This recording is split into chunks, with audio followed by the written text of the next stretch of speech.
You can observe yourself for yourself, how the brain operates. The brain is the result of the past, of time, of experience. It is the storehouse of memory.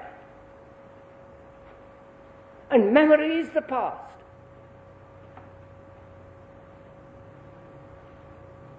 And this memory responds, all the time responding, of like and dislike, justifying, condemning, and so on. Responding all the time, according to its conditioning, according to the culture, religion, education is brought up in.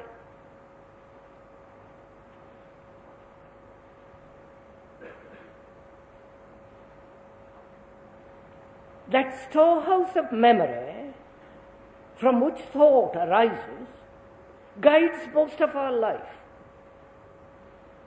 Right? Oh Lord. You're following all this? Are we going together? Don't look so worried, please.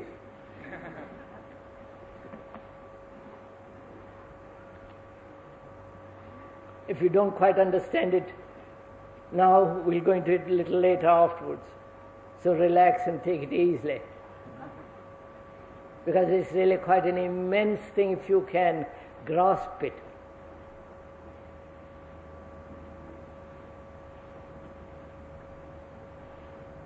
And that brain, which is the storehouse of the past, is directing.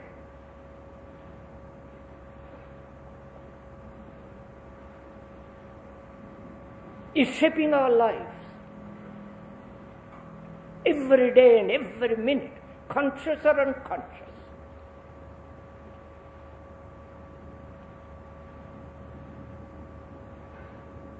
And that's one of the distorting factors, which is thought, which is the response of the past being knowledge, experience, and so on, the me, which is the very essence of the word and thought.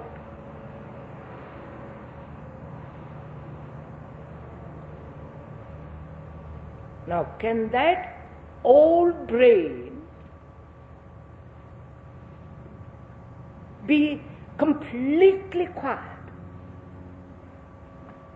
Only awaken when it is necessary to operate, to function, to speak, to do, act. But the rest of the time completely still. Have you ever tried to do this? No, of course, you haven't. You see, this is you'll all smoke very easily. You do things without deep thought, doesn't matter, that's your affair.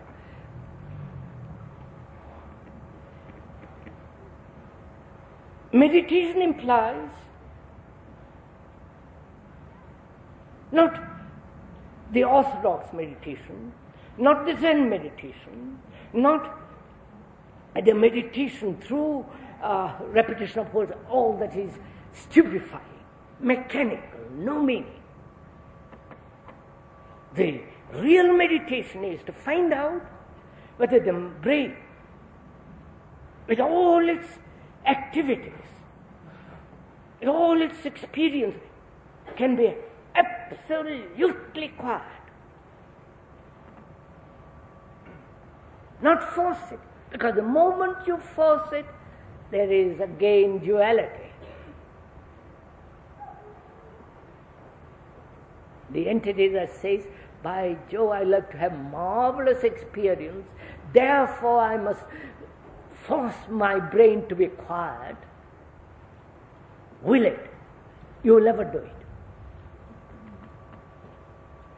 But if you begin to inquire, watch, observe, listen to all the movements of thought,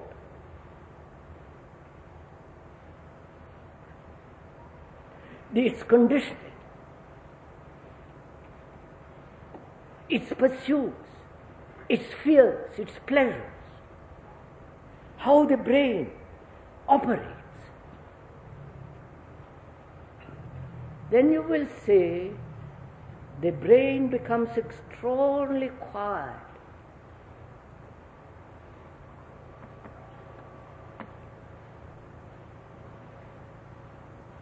And the quietness is not dormancy, sleep, but tremendously active and therefore quiet.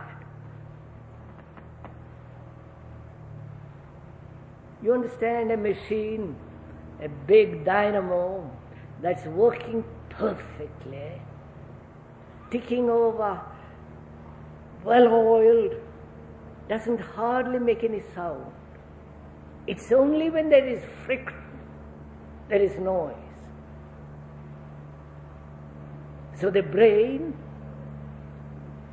and therefore the body, must be completely quiet.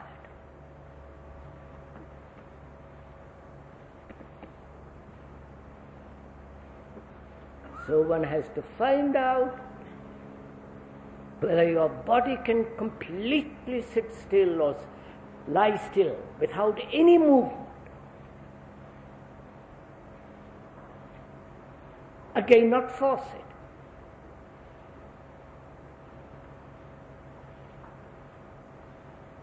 Because the body, the brain are interrelated. Psychosomatically, they function not separately.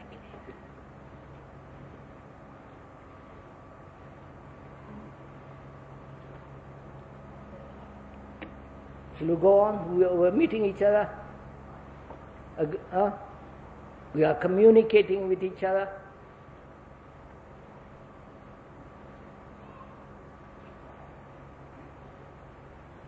There are various practices to make the body still.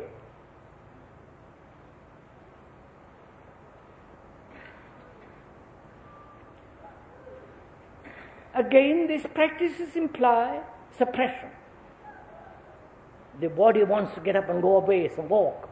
And you say, no, I must sit quiet. And the battle begins, wanting to go out and wanting to sit still.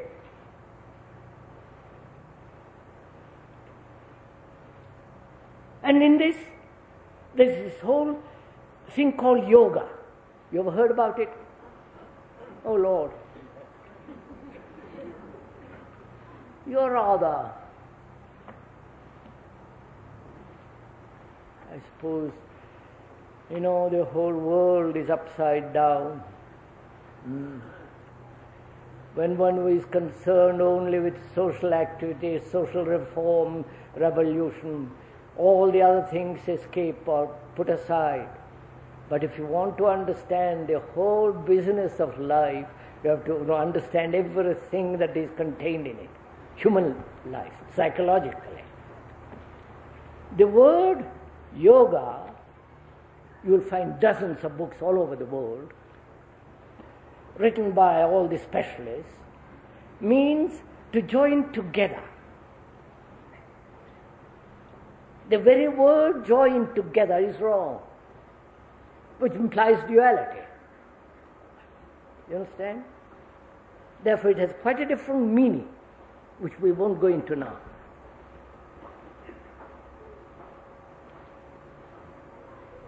Probably it was invented, this particular series of exercises and breathing, many thousands of years ago in India. It is to keep the glands and the nerves and the whole system functioning very healthily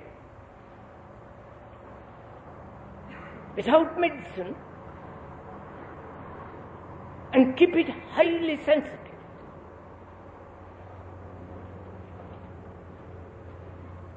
And the body needs to be sensitive, otherwise you can't have a very clear brain.